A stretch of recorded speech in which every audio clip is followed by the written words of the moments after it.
This is Rob Lauer for Battlefield Nevada, where politics is a contact sport. And we're here with Steve Sanson, who's running for 8013, who loves contact sports. Absolutely. And politics for you is a contact sport, isn't it? Rob. Been doing it for way too long now. So why are you running for 8013? Well, I'm running because things that need to be changed. We need somebody that has a fresh mind and look at things a lot differently than what we have in the past. We're facing a lot of issues right now. You're running as a Republican. You have to win the primary, and you're then elected essentially.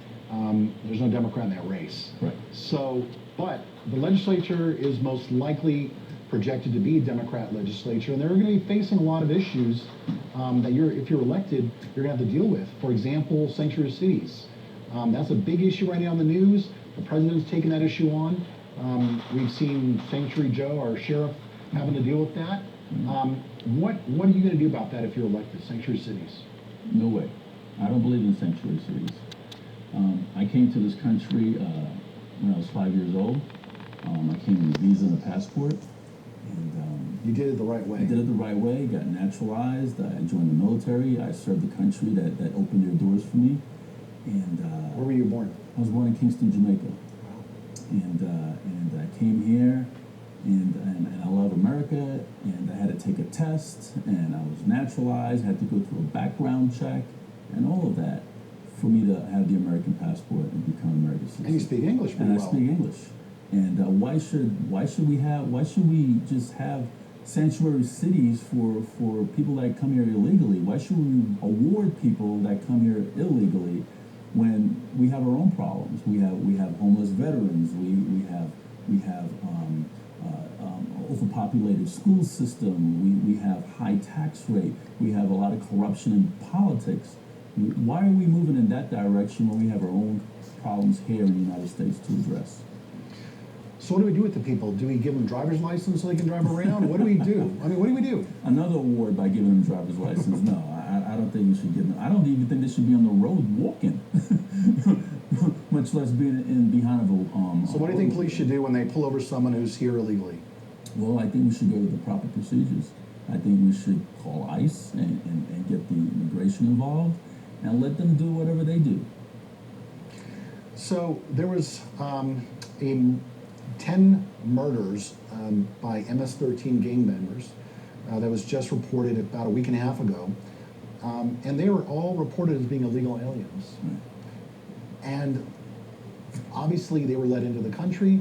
And these kind of issues have really worried a lot of people, so much so that the President of the United States, President Trump, announced a week and a half ago and signed a proclamation that he authorized the use of National Guard on our border to stop human trafficking, drug trafficking, illegal immigration. And Texas, New Mexico, Arizona, their governors all said, yes, we're all in. Right. Governor Sandoval, Jerry Brown of California, and the Oregon governor Liberals. said no. They're liberals. So if you're elected, what would you support sending the National Guard, Nevada National Guardsmen to the border? I would even go one step. I'll send some Marines to the border. But yes, I would support something like that. I mean, Pete, this is how I look at protecting our borders. It's like protecting your home. At my house, I have a dog. I have a security guard. Security gate. I have cameras that's all around the house. I have motion detectors. I lock my doors at night and I turn the alarm on because it's my protection. Why wouldn't Americans want to do that to their own borders? It's the same thing. I wouldn't leave my doors open for anybody to walk through there and help themselves to my refrigerator and my bed and my valuables. Why are we doing that to our country?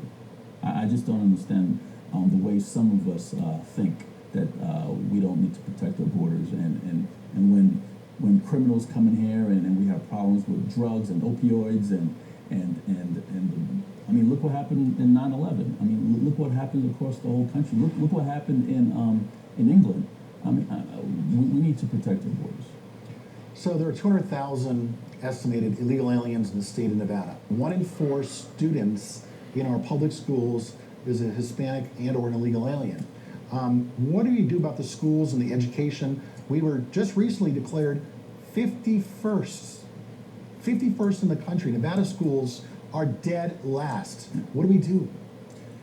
Do we need to raise taxes? What do we do for that?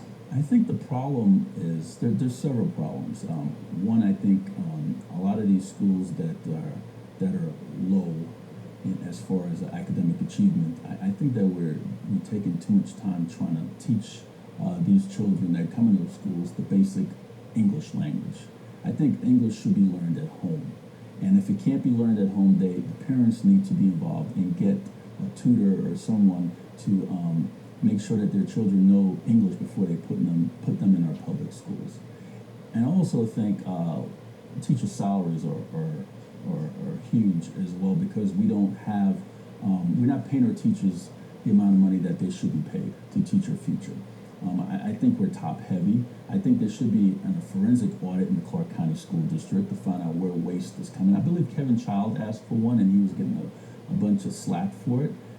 I think there's a whole lot of wasteful spending in our school district. And if we figure out what the wasteful spending is, I think that we could put our money could serve us better in other areas to help with achieve a higher academic for our kids.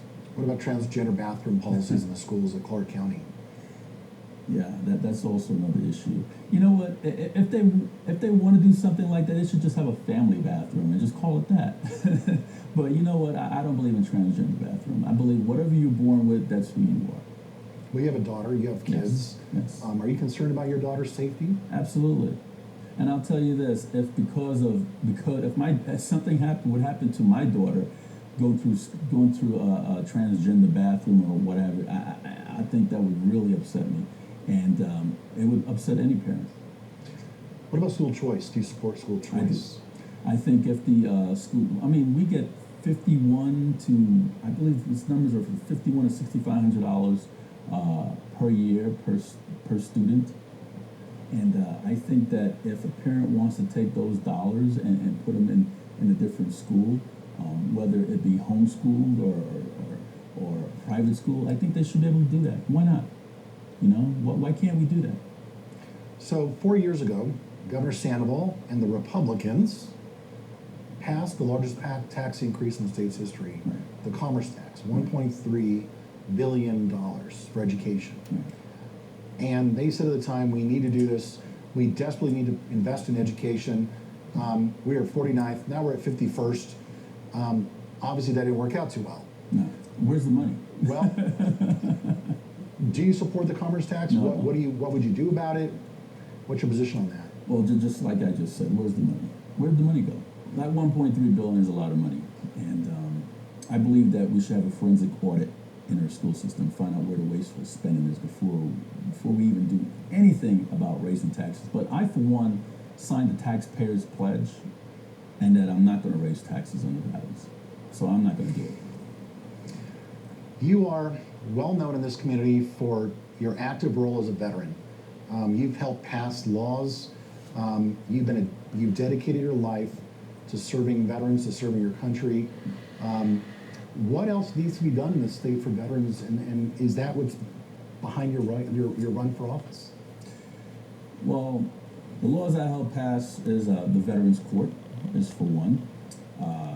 The Veterans Court is used to help veterans get a second chance at life because they had a bump with the law, and to help them just to get back on track. The second one is the service-connected disability bill, that not to use a veteran's service-connected disability for alimony, which is the other one. And you're disabled yourself. You're a veteran. You're 100% disabled. 100%. Yes. So you've served your country. You went through the Gulf War. Right. How did that affect you? Well, it kind of limit what I could do sometimes. You know, sometimes there's good days, sometimes there's bad days, but majority of the times you just try to move forward and do what's best. I already been dealing with what I have for a lot of years, and I know how to control it and how to deal with it, so it's working for me. You know, Is that what's behind your motivation to serve veterans? To make sure they don't have to go through the hardships that and the time it took for a veteran to get what is duly theirs, what they deserve to get, and make sure that the time is speed up a little bit so they could get what they're supposed to get, so they could continue with their life and have some type of quality of life. So we both know Paul Pata. He's a great lawyer in town. He's got a case where he's suing the VA on behalf of a veteran who died because they frankly screwed up his medical care, and he ended up with cancer that ended up becoming stage 4 and suffering a horrible death. Cancer is a horrible death. I mean, horrible. What can be done about that? How do we hold the VA and these doctors accountable? Well, you sue them. I mean, it's so funny that But the law limits that in Nevada. So well, we need to change the law. When some people only understand one thing, and that's their pocketbook, their bottom line. And if there's no cap on the amount of dollars we could sue for, I think that's what it should be. I mean, so currently it's $350,000, which is basically a speed bump for the VA, yeah, isn't it? An insurance company could pay that real quick. But the thing is, who are we to say what a life is worth? Only God could say that. We can't say what a life is worth. A life is worth $350,000 to who? To you? To me? If somebody that's in my household that I raised from birth and I love dearly, it's priceless. You know, so who are we to say what a life is worth? All right, we're going to take a break. We'll be right back. Newsflash. Local attorney Paul Patter wins a $160 million verdict against a strip casino. Paul Patter got me a $160 million verdict. In a wreck, need a check? Don't settle for pennies on the dollar. At Paul Patter Law, we know how to win. We recently received one of the largest verdicts in Nevada history, $160 million. As I always say, don't get mad, get legal. Paul Patter got me a $160 million verdict. This is Rob Lauer. We're back with Battlefield Nevada. I'm back here with Steve Sanson, who's running for 8013 in the Republican primary. So talk about a family court. You've been out there yelling and screaming on the sidewalk. You've been out there fighting for for family victims. Right. What is the issue there? What should people be paying attention to? Why should people even care? Well, you know, people don't care until it knocks on their door, right? And there was a survey that went out a few years ago that said 65% of Americans are going to be involved in family court one way or another, whether it be guardianship, adoption, or divorce or custody, Or the something. children of divorce. Right. So it's going to hit us. If it doesn't hit us today, it's going to hit us tomorrow. But family court has a lot of things that need to be changed. One of the things, if you go to a family courtroom, you won't see a jury box. Why is that? When our 7th Amendment right guarantees us to have right to be tried by jury. Why is that? I have no idea. But we need to change that. You know, it's in the Constitution, 7th Amendment, that we have a right to be tried by jury. So you have a right in a civil court Right. to a jury trial. You have a right in a criminal case Right. in most. Right. But why not a family court? And they say family court is civil, but now I'm starting to think family court is criminal because a lot of these judges are locking litigants up because they don't pay a bill or whatever or they hear some hearsay and they believe the other party without any evidence. And that's another thing. Family court judges, a lot of them don't follow the rule of evidence. They just do what they want. They do, you know, they take your children, they take your finances, they take your house.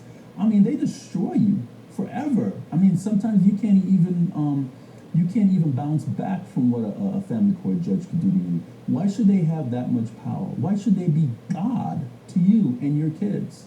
You know, there has to be a system in place that would prevent something like that. Because if a judge has a bad day, or don't like your attorney, or don't like you, or read a pleading and believe it without any evidence, they just might turn on you and then rob you of everything. So how would a jury protect people? Well, at least you have 6 or 7 different minds and ears and eyes looking and listening to your case. And I think that's the best protection yet than one person doing it. What are the reforms are you looking to do in family court? Well, And these are, again, are Right. proposals you have if you get Proposals. elected. Right. I'm going to honor all my promises. Well, the other one is in Nevada, you could get an abortion. A female could get an abortion at 14 years old. Why can't a child decide at 14 years old what parent they want to live with? I mean, if a child... So they can't right now. They can't right now. There is no law that says So a child could there's no decide. age. No. So a 17-year-old can be forced to move Yes. one parent to another. Yes. Sad. Wow. But there is no age for any That's child. not the case in most states. Most states have an age where the kid Well- does get to decide. Well, maybe Nevada hasn't caught up yet. And if elected, I would try to help them catch up. And those are my plans for family court. Although I do have more for family court as well. And so let's talk about firearms and the Second Amendment. That's been a big issue in this country right now. There's obviously been school shootings across the country as a threat. Would you support a limited ban of any kind on any weapon, let's say assault weapons, for example? You know something, Robert? This was brought up to me last time I ran. I've been in the military 12 years. I've been a CCW carrier here in Nevada for years. I love guns. I don't believe we should have a ban on any guns, any weapons. But what I do believe is that we should have background checks, because I don't want to give a weapon to a criminal insane person. I don't want to give a weapon to a 2 or 3 time felon. I don't, those are the type of people I don't want to give weapons to, because I have a daughter that goes in the school system, and God forbid I say, yeah, no background checks, and some lunatic that bought a weapon for Stanley Joe down the street goes into that school and shoots up my kid, or other kids for that matter. How would that make me feel? Do you think teachers should be armed? Oh yeah, absolutely. Arm them. Why not? I think they should go through an extended program to make sure they know what they're doing, because they're going to be around kids. Make sure they can really aim. Maybe have some Marine sharpshooters come and teach them how to control and use a weapon. How about using veterans to provide supplemental support to Clark County School Police, for example? There's only 160 officers, and there's 340 schools. Right. How about hiring veterans to patrol and provide security? Some of these veterans will probably do it on a voluntary basis. A lot of them would. Would you consider passing a law like that? Right? Oh, absolutely. And anytime when it comes to our veterans and protecting their kids, I'm game for both of those. So we're at the end here. I'm going to give you the last 2 minutes to tell the audience why they should vote for you. Well, I served my country in the United States Marine Corps, United States Army Junior War, and I like to serve my country and my community in the state legislature. As being president of Veterans in Politics, we pass a lot of legislation that's now law. The Veterans Court Bill, service-connected disability not being used for alimony, putting veterans on the driver's license, so to help you with de-escalation in case you get pulled over by the police. These are some of the things that we have done, and I have done as being head of Veterans in Politics. Nevada, we have come a long way. There's a lot of things that are going on that should be changed and should be different. I don't believe in transgender bathrooms. I don't believe in sanctuary cities. I don't believe that a illegal should get driver's license. That's automatically rewarding them for coming here illegally. I believe that we should protect our borders. I believe that we should raise taxes on Nevadans. I believe that any department, any structure, any government agency within our state, if they want to get money, then there should be a forensic audit on that department to find out where wasteful spending is, and know how we could curb wasteful spending. Those are the type of things that I believe in. If elected, I'll serve my constituents well. I'll serve the state of Nevada well. I have a proven track record. I've been in Veterans in Politics since 2004, which is a non-paid commitment that I've been doing for years. We have exposed political corruption. We have educated the public on candidates running for elected seats, and we have championed legislations. And I'll continue to be that type of role model as an assemblyman for District Number 13. Thank you so much. Thank you for your vote, and please go to my website, stevesanson, ad13.com. Thank you, Steve. Appreciate Thank it. you very much. This is Rob Lauer for Battlefield Nevada.